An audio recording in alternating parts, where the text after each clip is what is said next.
February 1692, Salem Village, Massachusetts. Two young girls fall to the floor. Their bodies contort. They scream of invisible bites and pinches. The local doctor examines them and delivers one diagnosis: the devil has come to Salem. Because of that sentence, 20 innocent people would be put to death. Welcome to Dark America Files. I am your host. Today we are opening one of the most shameful chapters in American history. This is not a horror story. This is a documented case study of how fear, politics, and superstition can destroy a community. This is the Salem Witch Trials. To understand Salem, you must understand it was already broken. The village was bitterly divided between two powerful families, the Putnams and the Porters. They fought over land. They fought over church leadership. They fought over who controlled the new village minister. It was a community under immense stress.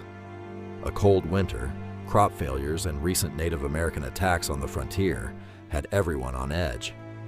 Into this pressure, Cooker stepped Reverend Samuel Parris, and in his home, the crisis would begin. In January of 1692, Betty and Abigail began to exhibit strange behavior. They would hide under furniture. They would dash about the rooms, complaining of fever. They would make strange sounds, like the barking of a dog. The local physician, William Griggs, could find no physical cause. His conclusion was a product of his time. The girls were bewitched. Under intense pressure from adults to name the witches responsible, the girls began their accusations. They named 3 women on the fringes of society. First, Tituba, a South American Indian slave in the Parris household.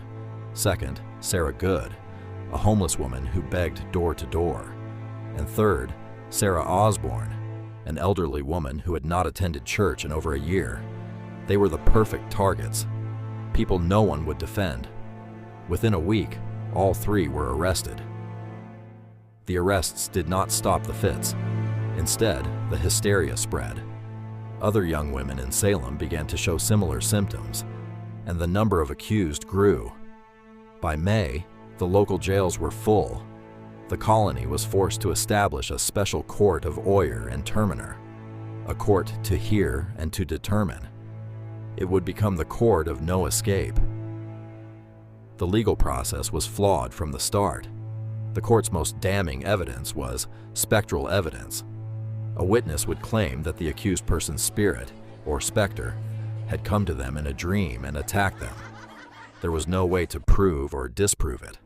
Other tests were used. The touch test. If an afflicted girl stopped her fit when she touched the accused, it was proof of guilt. The logic of the court was brutal. If you confessed to witchcraft, you were spared death and left in jail. If you maintained your innocence, you were hanged. Between June and September of 1692, 19 men and women were hanged on Gallows Hill. One man, 80-year-old Giles Corey, refused to enter a plea.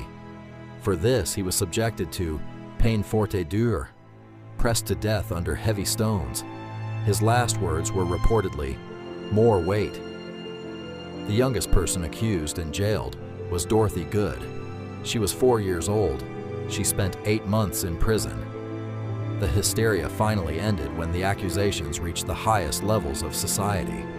When the wife of Governor William Phipps was accused, he intervened.